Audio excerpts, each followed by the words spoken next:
السلام علیکم ویورز، کیا حال ہیں؟ امید ہے آپ لوگ خوش ہوں گے۔ 2-3 دن بعد آپ سے ملاقات ہو رہی ہے۔ میں نے آپ کو ایک لیکچر دیا تھا اپنے اسی یوٹیوب چینل پہ، انگلش ود علی شاہ پہ۔ پہلے تو آپ اس چینل کو سبسکرائب کر دیں، یا اگر آپ نے ابھی تک سبسکرائب نہیں کیا شکریہ۔ ہم نے پچھلا جو لیکچر دیا تھا وہ تھا انسان کیا ہے، اور اس میں نے آپ لوگوں کو بتایا تھا کہ انسان باقی جانوروں سے ممتاز ہے، باقی جانوروں سے مختلف ہے علم اور عقل کی وجہ سے۔ آج ہم نہیں دیکھ رہے ہیں کہ اس علم اور عقل کو استعمال کر کے انسان کیسے ایک محفوظ زندگی گزار سکتا ہے۔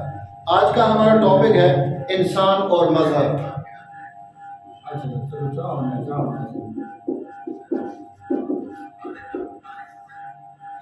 انسان اور مذہب ہمارا آج کا ٹاپک ہے، انسان اور مذہب۔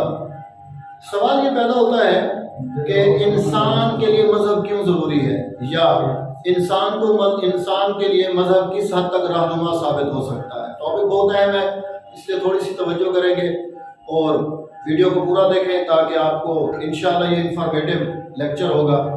انسان اور مذہب۔ انسان کا مذہب کے ساتھ تعلق بیان کرنے سے پہلے میں آپ کی کچھ انفارمیشن دے دوں کہ اس کائنات کے اندر جتنے بھی جانور ہیں سب کے سب کھائے جاتے ہیں۔ کتا کھایا جاتا ہے، گدھا کھایا جاتا ہے، سور کھایا جاتا ہے، بکری کھائی جائے گی۔ کچھ سوچنے کی بات یہ ہے کہ اتنے سارے جانور، ہاتھی تک کھایا جاتا ہے، یہ سارے جانور کھاتے ہیں، ایک انسان کھاتا ہے دوسرا نہیں کھاتا۔ ایک انسان اس کو کھا رہا ہوتا ہے لیکن دوسرا اس کو نہیں کھا رہا ہوتا۔ ایسی کیا وجہ ہے؟ ہم جتنے بھی انسان اس کائنات میں رہتے ہیں، ان انسان کے اندر سب سے پہلے یہ دیکھتے ہیں تضاد کس چیز میں ہے۔ سب سے پہلے تو اس کے اندر کھانے میں تضاد ہے۔ اس کے کھانے میں تضاد ہے۔ تمام انسان ایک جیسی چیز نہیں کھاتے۔ کوئی گدھا کھا رہا ہے، کوئی نہیں کھا رہا، کوئی کتا کھا رہا ہے، کوئی نہیں کھا رہا، کوئی بکری کھا رہا ہے، کوئی نہیں کھا رہا، کوئی گائے کھا رہا ہے، کوئی نہیں کھا رہا۔ ان کا آپس میں ڈفرینس کیوں پیدا ہوا؟ یہ تو ثابت ہو گیا، آپ کو یہ سمجھ آ گئی ہوگی کہ تمام جانور مختلف چیزیں کھاتے ہیں۔ دوسرے نمبر پہ ان کے پہننے میں تضاد ہے۔ پاکستان کے لوگ جس طرح کا ڈریس پہنتے ہیں، ہو سکتا ہے ہندوستان میں ویسا نہ پہنتے ہوں، یا امریکہ میں، برطانیہ میں، آسٹریلیا میں تمام لوگ مختلف قسم کا لباس پہنتے ہیں۔ اگر انسان کی سوچ ایک جیسی ہے، اگر انسان ایک جیسے ہیں، تو یہ مختلف قسم کے لباس کیوں پہنتے ہیں؟ ایک تو تضاد ان کے اندر یہ پایا جاتا ہے۔ تیسرا تضاد جو ہے وہ ان کے اندر یہ ہے کہ رشتوں کا تضاد ہے۔ رشتوں، کچھ میجر رشتے ایسے ہیں جیسے ماں باپ، بہن بھائی، ٹھیک ہے جی، لیکن بہت سے رشتے ایسے ہیں جن کا تضاد ہے۔ کچھ لوگ جو ہیں وہ ہم اگر پوری کائنات کا مطالعہ کریں تو آپ کو پوری کائنات کے اندر کچھ لوگ ایسے ملیں گے جو بہن بھائی کا آپس میں رشتہ کرا دیتے ہیں، مطلب نکاح یا شادی یا جوڑا بنا دیتے ہیں، اور آپ کو بہت سے ممالک ایسے ملیں گے جہاں یہ ایسا نہیں کرتے۔ ایسی کیا چیز ہے جو ان کے اندر یہ تضاد پیدا کر رہی ہے؟ اصل میں یہ ہے جیسے گائے۔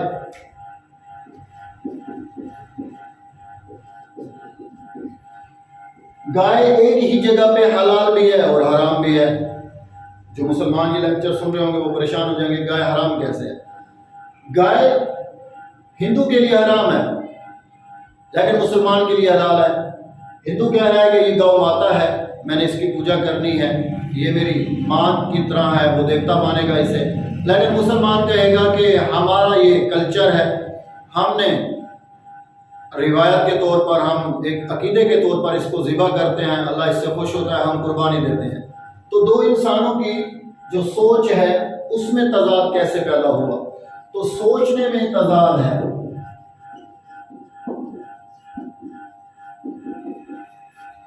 سوچنے میں بھی تضاد ہے۔ یہ سارے تضاد کیوں پیدا ہوئے؟ یہ سارے تضاد انسان کے اندر مذہب پیدا کرتا ہے۔ یہ ہے انسان اور مذہب کا تعلق۔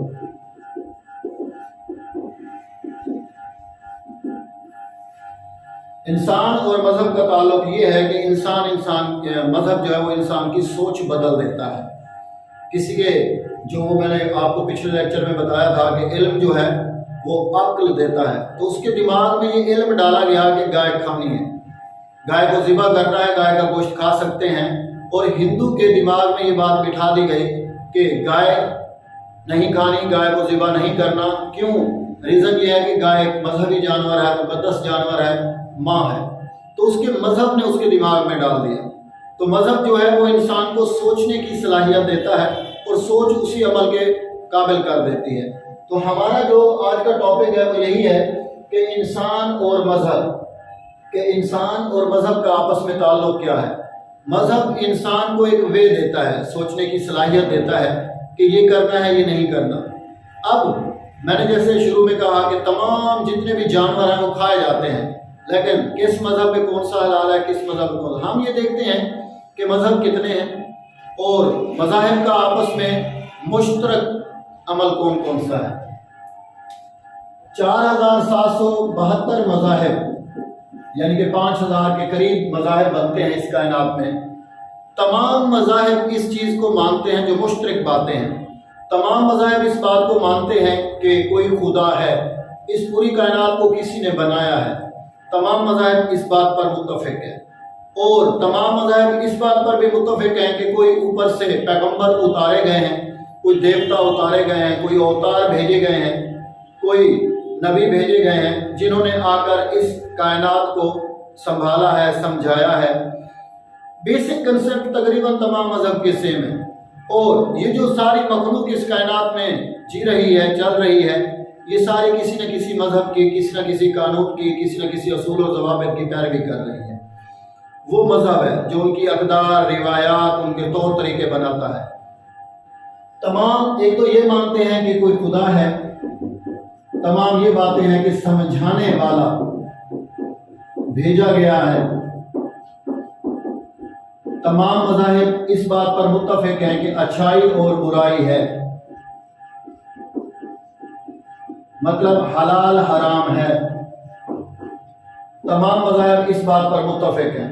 तमाम मज़ाहिब इस बात पर भी मुत्तफ़िक हैं कि अच्छाई करनी चाहिए, और अच्छाई का बेसिक कंसेप्ट भी सबका सेम है। जितने भी मज़ाहिब देखेंगे उसमें अच्छे को अच्छा और बुरे को बुरा ही समझा जाता है। और अच्छाई को प्रमोट करने का हर मज़हब कहता है कि हमारे पैगंबर ने, हमारे अल्लाह ने हमें दस दिया है। हमारा मज़हब ये कहता है कि अच्छाई करो, किसी का बुरा ना सोचो, किसी के बारे में बुरा ना करो, हकूक़ुल इबाद सब मुतय्यन है तमाम मज़ाहिब के अंदर। उसके अलावा तमाम मज़ाहिब इस बात पर भी मुत्तफ़िक हैं कि मौत है, मतलब मौत पर भी यकीन तमाम मज़ाहिब का है कि हमने मरना है। कोई मज़हब ये नहीं कहता कि हमने ता क़यामत यहाँ तक रहना है या हमने मरना ही नहीं है। सब ने मरना है, लेकिन मौत का कंसेप्ट मुख्तलिफ है। मुर्दे को दफनाने का, जलाने का, मुर्दे का यानी कि जिस्म ज़ाय करने का, ज़ायल करने का हर इंसान का कंसेप्ट मुख्तलिफ है। कोई कहेगा जला दो, कोई कहेगा मार दो, कब्र में डाल दो, कोई कहेगा इसे हनूत कर दो और पता नहीं क्या क्या। लोगों ने मुख्तलिफ कंसेप्ट बनाया हुआ, लेकिन मौत का कंसेप्ट सबका सेम है। उसके बाद मौत के बाद हिसाब किताब का कंसेप्ट भी सबका सेम है कि जो अच्छाई करेगा उसको हिसाब होगा उसका, जो बुराई करेगा उसके बुरे का हिसाब होगा। ये भी तकरीबन तमाम मज़ाहिब इस बात पर मुत्तफ़िक है। और अहम बात यह है कि जन्नत और जहन्नम का कंसेप्ट भी सबका सेम है। सब इस बात को मानते हैं जो नेक अमाल करेंगे वो जन्नत में चले जाएंगे, जो नेक अमाल नहीं करेंगे जहन्नम में चले जाएंगे। तो बेसिक कंसेप्ट तमाम इंसानों के एक जैसे हैं, क्योंकि सारे आदम की औलाद हैं, लेकिन बाद में मुख्तलिफ पैगम्बर आए, मुख्तलिफ किस्म के इल्म उन पर नाजिल होते रहे, तो इस तरह उनके कंसेप्ट चेंज हो गए। अब इंसान का मज़हब के साथ जो ताल्लुक़ है वो उसको बेसिक बताता है, उसको उठने बैठने, खाने पीने, जागने सोने के तरीके बताता है। उसकी जो अफ़ाल जिस्मानी हैं या उसके अखलाक फाज़ला हैं, उनका तमाम तर इन्हसार उसकी सोच पर है।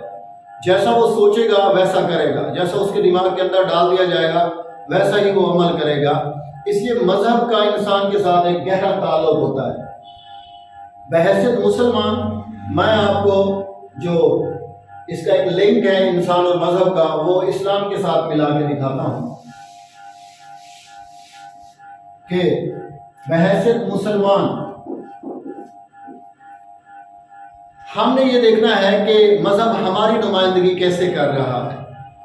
हम ये दावा करते हैं और अल्लाह कहते हैं कि इस्लाम सबसे बेहतरीन मज़हब है, तो हमने फ़र्ज़ कर ले उसको साबित करना है। तो हमारा मज़हब जो है वो मंतकी मज़हब है, लॉजिक मांगता है और उसके अंदर लॉजिक मौजूद है। इंसान, एक मुसलमान जब अपने मज़हब की पैरवी करेगा तो उसका उठना बैठना, खाना पीना, जागना सोना वो सीरत के मुताबिक हो जाएगा। हमें जो इल्म मिल रहा है मुसलमानों को, हमें जो तालीम दी जा रही है वो सिर्फ दो चीज़ों से है, कुरान और सुन्नत।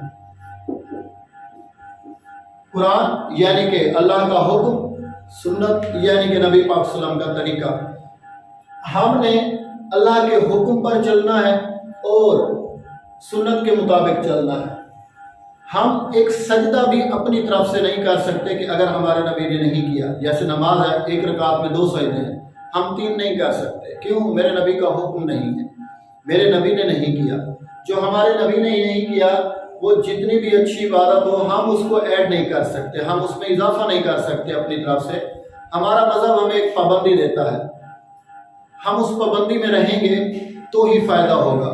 तो अल्लाह और उसके रसूल की इताअत जो है ये नियामत इलाही की पहली मंजिल है कि अल्लाह और उसके रसूल की इताअत करनी है, अल्लाह और उसके रसूल की इताअत। दूसरी जो मंजिल है अल्लामा इकबाल के बकौल कि दूसरी मंजिल जो है वो है ज़ब्त नफ्स, कि हमने अपनी ख्वाहिशात पर कंट्रोल करना है। हमने बाकी मज़ाहिब को देखना है कि जी वो ये खा रहे हैं वो खा रहे हैं, नहीं, हमने अपनी ख्वाहिश पे कंट्रोल करना है। दूसरे ये पहन रहे हैं वो पहन रहे हैं, हमने अपनी ख्वाहिश पे कंट्रोल करना है। तो ख्वाहिश का कंट्रोल चाहे वो जिस्मानी भी हो, हमने अपना हलाल तरीका और हक का तरीका देखना है, उसके मुताबिक हम अपने जिस्मानी अफ़ाल देंगे। तो इल्म और तालीम जब इंसान के अंदर आएगी तो अक्ल जो है उतना ही फ़रोग पकड़ेगी, उतना उसको जिला मिलेगी और उसके बाद वो उसी के मुताबिक सोचेगा। जब उसी के मुताबिक सोचेगा तो उसके आमाल जो हैं वो इस्लाम के मुताबिक हो जाएंगे। सवाल ये पैदा होता है कि क्या हर मुसलमान के अंदर इस तरह की चीज़ें हैं? हमने बहुत देखा है कि मुसलमान जो हैं वो मिलावट भी कर रहे हैं, मुसलमान मुर्दे का गोश्त भी खा रहे हैं, मुसलमान छोटी बच्चियों के साथ ज़िना भी कर रहे हैं, मुसलमान पता नहीं क्या कुछ कर रहे हैं। वो ऐसा क्यों होता है? ऐसा इसलिए होता है, आपने अक्सर सुना होगा कि फ़लाँ की सोच गिरी हुई है। वो कैसे होती है कि फ़र्ज़ कर लें इसको हम कुरान और सुन्नत का इल्म कहते हैं, मुट्ठी को, ये हमारी सोच है। हमने सोच को अपनी इल्म में तालीम में जकड़ लेना है। अब जिसका इल्म, जिसकी तालीम कुरान और सुन्नत के मुताबिक मजबूत होगी उसकी सोच मजबूत होगी। जब वो कुरान और सुन्नत के मुताबिक अमल नहीं कर रहा होगा, उसके दिमाग के अंदर इल्म जो है वो कुरान और सुन्नत का नहीं होगा, यानी कि कमज़ोर होगा, तो उसकी सोच गिर जाएगी। इसे हम कहते हैं गिरी हुई सोच। क्यों? क्योंकि वो कुरान और सुन्नत के मुताबिक अपनी सोच को तरतीब नहीं दे रहा, जिसकी वजह से फिर वो छोटी बच्चियों के साथ ज़िना भी करेगा, कब्र से मुर्दे निकाल के भी खाएगा, अपने रिश्तों का फ़र्क भूल जाएगा, उसे माँ माँ नज़र नहीं आएगी, उसे बेटी बेटी नज़र नहीं आएगी। तो मज़हब दरअसल हमारी आँख है, मज़हब दरअसल हमारी सोच है। जैसे तमाम इंसान एक जैसे हैं फिज़िकली स्ट्रक्चर के मुताबिक, जब हम ज़ाहिरी निगाह से देखते हैं तो हमें मर्द नज़र आता है, ज़ाहिरी निगाह से देखते हैं तो हमें औरत नज़र आती है।